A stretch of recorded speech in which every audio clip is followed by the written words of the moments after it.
에스겔서 14장을 보겠습니다. 1절에서 5절까지 함께 읽겠습니다. 이스라엘 장로 두 사람이 나와 내 앞에 앉으니 여호와의 말씀이 내게 임하여 가라사대 인자야, 이 사람들이 자기 우상을 마음에 들이며 죄악의 그치는 것을 자기 앞에 두었으니 그들이 내게 묻기를 내가 조금인들 용납하랴. 그런즉 너는 그들에게 말하여 이르라. 나 주 여호와가 말하노라. 이스라엘 족속 중에 무릇 그 우상을 마음에 들이며 죄악의 그치는 것을 자기 앞에 두고 선지자에게 나오는 자에게는 나 여호와가 그 우상의 많은 대로 응답하리니 이는 이스라엘 족속이 다 그 우상으로 인하여 나를 배반하였으므로 내가 그들의 마음에 먹은 대로 그들을 잡으려 함이니라. 당시 포로가 되어 에스겔 선지자와 함께 바벨론에 있던 유다 백성 중의 장로들이 자신들의 운명과 유다 나라의 장래에 대하여 알아보기 위하여 에스겔을 찾아왔습니다. 하나님께서 에스겔이 장로들에게 대답할 말씀을 주셨습니다. 마음으로 우상을 좋아하고 있으면서 겉으로는 하나님을 섬기는 체하고 오히려 우상 숭배를 조장하는 그들을 용납하지 않을 것이라고 말씀하셨습니다. 하나님과 우상을 겸하여 섬기는 것은 하나님을 배반하는 행위라고 지적하셨습니다. 하나님을 섬기는 사람과 우상을 섬기는 사람, 이 두 부류로만 분류됩니다. 중립은 없습니다.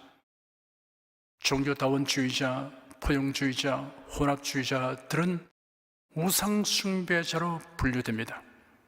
6절 한 절을 함께 읽겠습니다. 그런즉 너는 이스라엘 족속에 이르기를 주 여호와의 말씀에 너희는 마음을 돌이켜 우상을 떠나고 얼굴을 돌이켜 모든 가증하는 것을 떠나라. 하나님의 요구는 회개하라는 것입니다. 마음과 행동이 일치하게 우상을 버리는 것이 참된 회개입니다. 7절, 8절 두 절을 함께 읽겠습니다.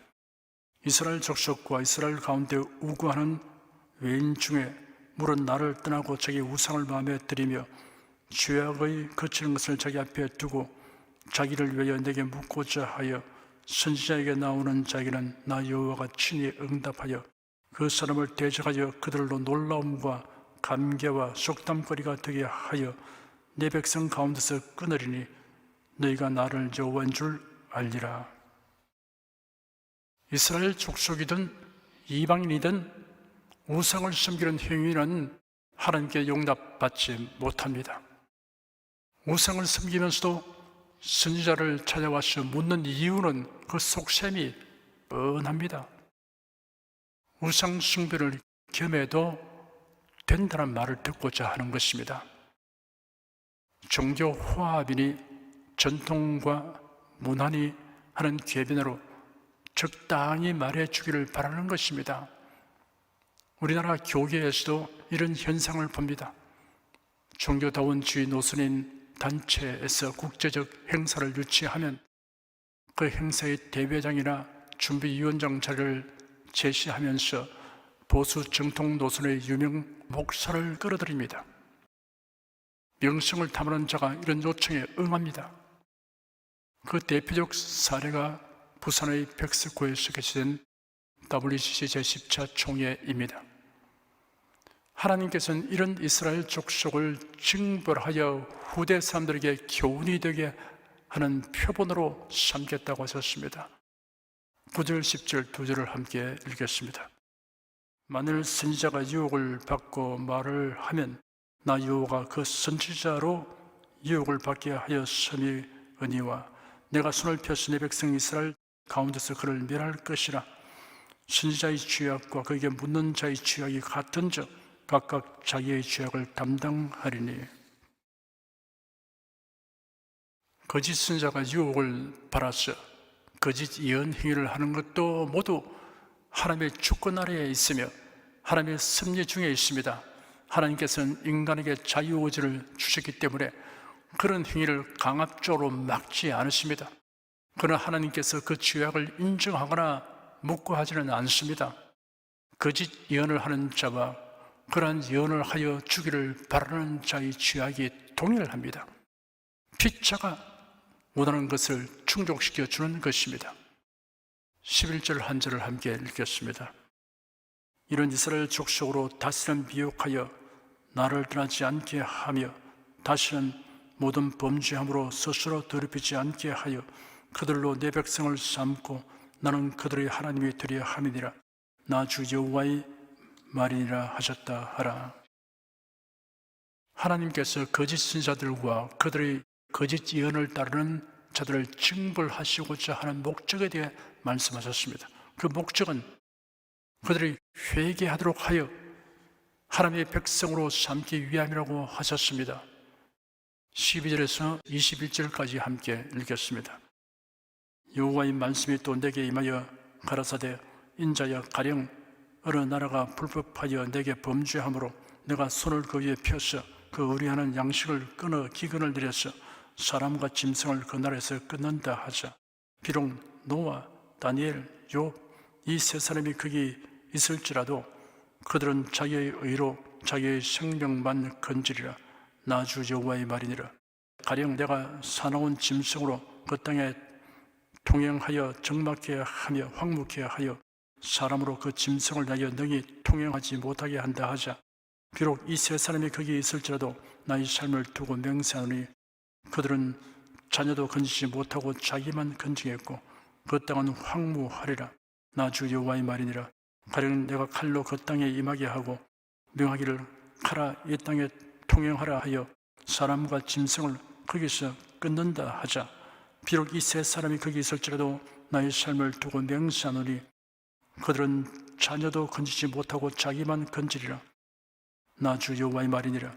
가령 내가 그 땅에 온정을 내려 죽임으로 내 분을 그 위에 쏟아 사람과 짐승을 거기서 끊는다 하자.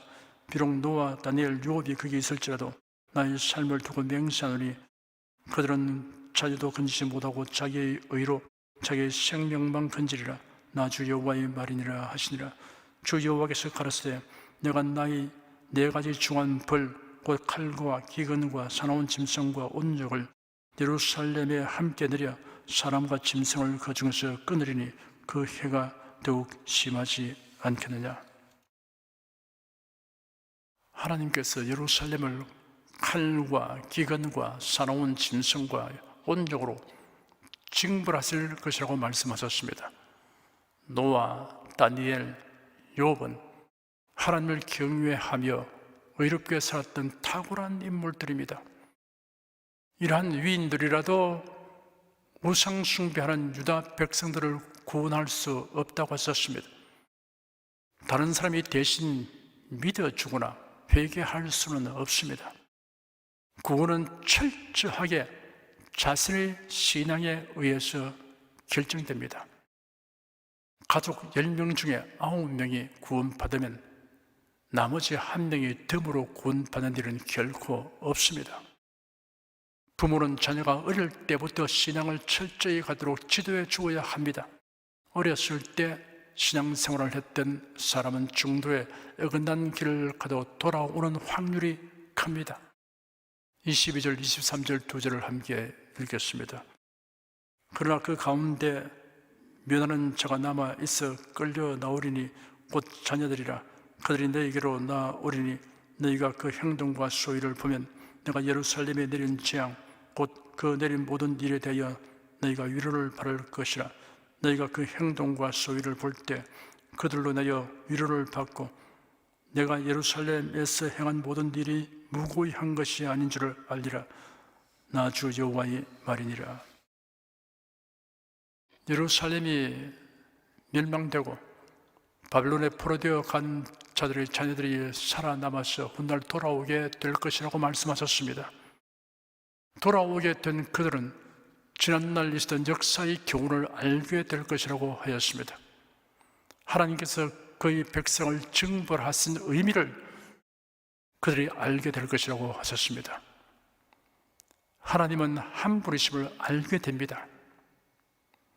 하나님은 우상 숭배를 용납하지 않으신다는 것을 알게 됩니다. 우상 숭배의 자는 반드시 징벌하신다는 것을 알게 됩니다. 회개하는 자는 용서하신다는 것을 알게 됩니다. 하나님만을 섬기게 됩니다.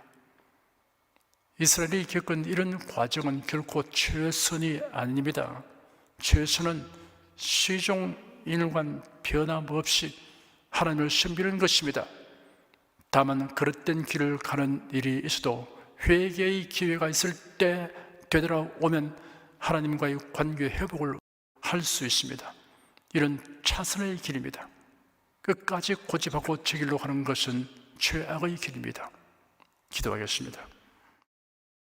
하나님을 정면으로 무시하고 대적하는 자들은 우리가 쉽게 분별하고 경계하지만 상황과 경우에 따라서 말 바꾸기 하는 자는 우리가 항상 정신을 차리고 살펴서 그들의 계략에 말려들지 않도록 성령님의 도움을 간구합니다. 또한 이런 자들의 정체와 계략에 빠진 자들을 바른 길로 인도하는 일을 하도록 열심과 능력을 부어 주시옵소서. 주 예수 그리스도 이름으로 기도드립니다. 아멘.